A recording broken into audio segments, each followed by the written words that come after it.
घाटकोपर पंतनगर पोलिसांनी मोठी धडक कारवाई करत तब्बल 1,14,60,000चा प्रतिबंधित गुटखा जप्त केला आहे। ईस्टर्न एक्सप्रेस हायवेवरील कामराजनगर भागात ही कारवाई करण्यात आली।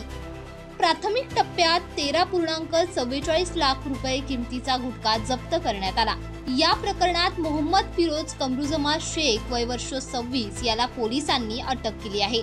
पुढील चौकशीत त्याच्या माहितीवरून ठाणे जिल्ह्यातील नारपोली पोलीस ठाण्याच्या मदतीने 2 गोदामांवर छापा टाकण्यात आला।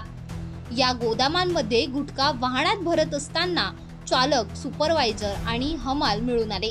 पोलिसांनी या ठिकाणाहून एकूण 73.54 लाखाचा गुटखा, 4 वाहने, 6 मोबाईल फोन व अन्य साहित्य असा एकूण 1.14 कोटी रुपयांचा मुद्देमाल जप्त केला आहे। या प्रकरणात एकूण 8 जणांना अटक करण्यात आली असून पुढील तपास पंतनगर पोलीस करत आहेत।